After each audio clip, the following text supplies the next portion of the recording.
Jake Ward is the Rip Current. We are talking here about the big invisible forces that grab onto us every day. And those forces are all gathered right now in Switzerland, Davos, Switzerland, where the World Economic Forum holds its annual gathering of the elite. You're going to hear a lot of headlines there, a lot of geopolitical tensions. The word Greenland is everywhere. But I want to talk today about a different issue that I'm seeing in Davos, and that is something having to do with a kind of FOMO that I think is playing right into big tech's hands in a way that is being made clear even just on the streets of Davos at this very moment. So as you know, Davos is an annual gathering held in this tiny town in Switzerland that clogs the place with the ultra wealthy, all of whom require some sort of very high level, white glove kind of treatment, all of whom consider themselves to probably be the most important person in the room. And as a result, they come with all kinds of logistical complications that are the nightmare of anybody trying to get there. So Davos right now, of course, is in its decades now. This has been going on. I think it's in the 56th year. It is a gathering always of the elite, but in this case, as the Associated Press is pointing out, inequality and unease are rising as elite Davos event opens with pro-business Trump set to attend. At a time when people are truly suffering around the world, when the numbers are bad for poor people in this world, this is a gathering of very transactional, very elite kinds of folks. And one of the things that happens when you go to an event like this is it's a little bit like going to your high school reunion. It doesn't really matter how cool you are or how cool you feel. When you go off to your high school reunion, you are relegated to who you used to be. And you wind up very quickly, I'm sure you've had this experience, feeling like, geez, am I cool enough to be here? Like, what's going on?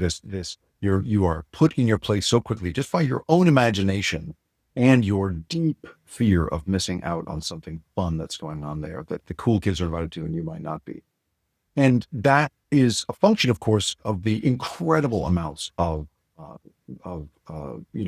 just insecurity that drive people to the very heights of power. Anyway, I would argue, and also manifests itself in a place like Davos with, imagine a high school reunion with everybody jockeying for position, and they've all got like security details and limousines and private jets flying them in and out. So I've attended a lot of sort of elite events. I went once to cover kind of a event at the Aspen Ideas Festival, big gathering in Colorado every year. Been doing a few times in which people from all over the world come together to talk about geopolitical issues, talk about all kinds of political questions. And in this particular case, I remember I was getting driven from one place to another in a golf cart by this nice intern, some very incredibly smart valedictorian style kid who's undoubtedly, they're not getting paid. He's driving me from place to place. And I said to him, so what's been most interesting to you about being here? He said, what's been most interesting is the security details. And I was like, oh, really? Tell me about it. And he's like, well, you've got Pervez Musharraf, at the time head of Pakistan. He was there with his Pakistani forces, that security detail. There were various members of the Joint Chiefs of Staff. They had their American security detail. I don't know if it was Netanyahu or who it was that was on there, but somebody from the very top of Israel was there. And so there's people there from, Israeli security forces, IDF forces. And then what was the other one? There were others that was like somebody from China. So they're there. Anyway, so we were talking and I was like, well, who do you think would win? Like, you've been around these guys this all week. Like you've seen what they've got. What do you think? And he's like, the easy bet would be the Americans, because they're here with all kinds of vans. And so clearly they've got like a huge amount of firepower in those vans, and they can call in whatever they need. So like if they really got into trouble, they could clearly, call in incredible amount of backup. And I was like, good point. He's like, the Pakistanis, I don't think they would last long. He's like, they look tough, they look wiry, but they don't look like they have much with them. And there just isn't very many of them. I just don't think they would last very long. I think he was underestimating the Pakistani. Okay. He's like, but I think in the end, the Israelis would be the ones. And I was like, why is that? He's like, those guys look like you could shoot them and they would get right back up and keep firing. And I was like, oh, geez. So it's that kind of, that's the kind of conversation you're having in a place like the Aspen Ideas Festival, or in this case, the Aspen Institute, or Davos, or these various things. And one thing that happens when you're in these environments as a reporter is you begin to notice very quickly. And when I was a young person, I would get sucked into this. And now I watch it with a little more of an anthropological bent. But you get sucked into the idea. You look around at all of the parties being thrown. That is the big thing that goes on. And so, I've spent time at South by Southwest. I've spent time at Sundance. I've spent time at Consumer Electronics Show, like big international events. They inevitably have a party scene. And public relations people that you've had no interest in being in touch with until now suddenly are your ticket into a very fancy evening. And when I was in my 20s, right, and still drinking, I was trying to, get into those kinds of parties. And so I remember like following a much better ticketed guy from another publication around at South by Southwest one year and watching him get into each of these things. And he sort of brought me with as a plus one. And I just remember the deep feeling of dissatisfaction and the feeling that I somehow was not only just being left out, but also that I didn't, I wasn't hit to what was going on, right? That I wasn't down with what was really important in that place, because those big parties were clearly what was most important. Well, there's a really great article in the New York Times today about this very dynamic. And it's headlined, AI, Big Tech, and Trump shine most brightly at the Davos spectacle. And its subhead is fantastic. The World Economic Forum is now dominated by global technology companies whose interests shunt aside most others. And it's written by this guy, Peter Goodman. He wrote this book about Davos. It's very interesting. I sort of been attending it for more than a decade. And he's there on the ground, walking around. And I know people who spend time in Davos. I've never been there. It's an incredibly expensive ticket. It's an incredibly expensive trip. Only a very few reporters ever really get sent there. But this guy is gone. And he describes this scene in which company after company is throwing these big AI themed parties, and that and huge lines of people are jostling to get into these gatherings. And he describes at one point here's what he says: a rented storefront outfitted as the gathering place for the Alliance for Global Good Gender Equity and Equality sat mostly empty. The initiative was launched by the Indian government 2 years ago to bolster women's health and education. Here at Davos, its place was mostly unnoticed. People passed by hurriedly en route to neon-tinted cocktails served up by a cryptocurrency firm or a pulsating lounge experience paid for by an AI company.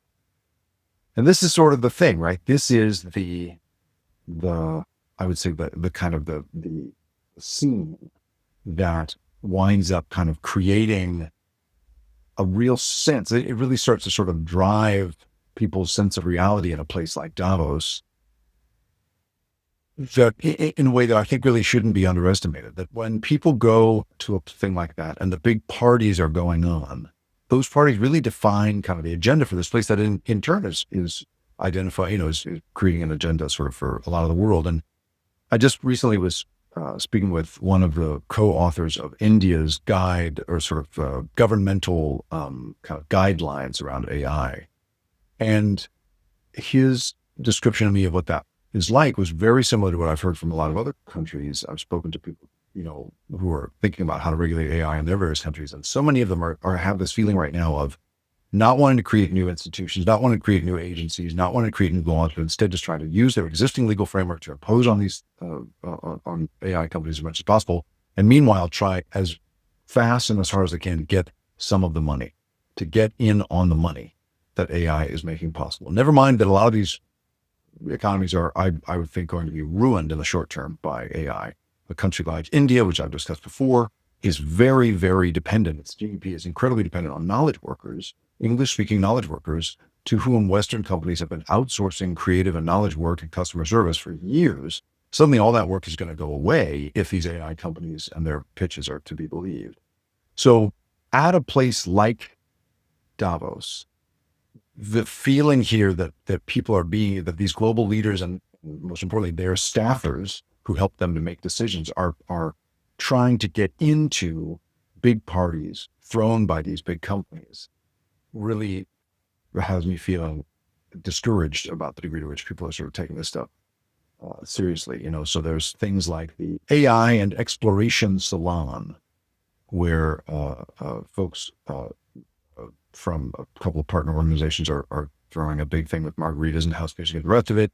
There was a big gathering thrown by Microsoft. There are these just big things going on that these companies are throwing, that people are getting sucked into, even as we're seeing all of this crazy geopolitical tension ratchet up and up and up and up and up. Right? You've got Howard Lutnick. They're openly decrying, openly criticizing the Treasury Secretary, openly criticizing Europe for pursuing green energy, clean energy, crazy.